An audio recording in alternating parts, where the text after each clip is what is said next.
The Tale of Despereaux, Book the First, A Mouse is Born, Chapter 13, Perfidy Unlimited. Together the three mice traveled down, down, down. The thread around Despereaux's neck was tight. He felt as if it was choking him. He tugged at it with one paw.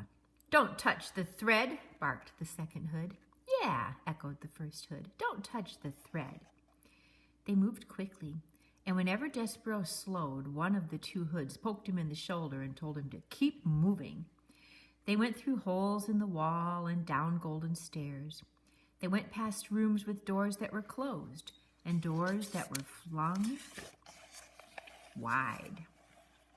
The three mice traveled across marble floors and under heavy velvet drapes. They moved through warm patches of sunlight and dark pools of shade.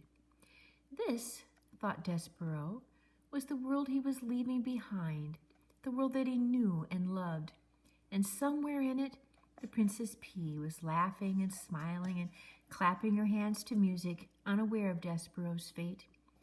That he would not be able to let the princess know what had become of him seemed suddenly unbearable to the mouse. "Would it be possible for me to have a last word with the princess?" Despereaux asked. "A word?" said the second hood. "You want a word with a human?" "I want to tell her what has happened to me." "Geez," said the first hood. He stopped and stamped a paw on the floor in frustration. "Cripes, you can't learn, can you?" The voice was terribly familiar to Despereaux. "Furlough?" he said. "What?" said the first hood irritably. Despereaux shuddered. His own brother was delivering him to the dungeon. His heart stopped beating and shrunk to a small, cold, disbelieving pebble. But then, just as quickly, it leaped alive again, beating with hope. "Furlough," Despereaux said, and he took one of his brother's paws in his own. "Please let me go. Please, I'm your brother." Furlough rolled his eyes. He took his paw out of Despereaux's. "No," he said. "No way." "Please," said Despereaux. "No," said Furlough. "Rules are rules." Reader, do you recall the word perfidy?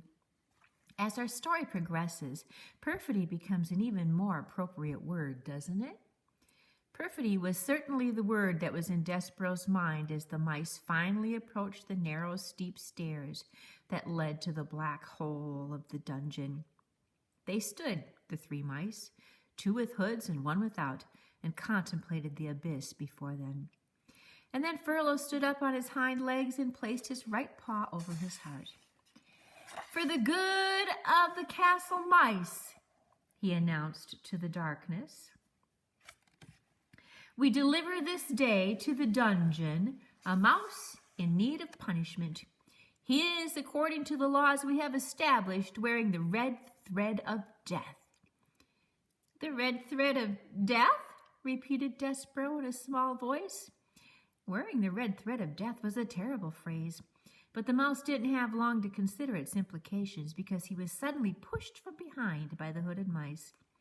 The push was a strong one, and it sent Despereaux flying down the stairs into the dungeon. As he tumbled, whisker over tail, through the darkness, there were only two words in his mind.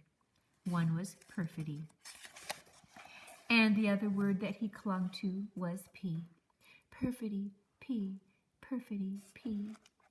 These were the words that pinwheeled through Despereaux's mind as his body descended into the darkness.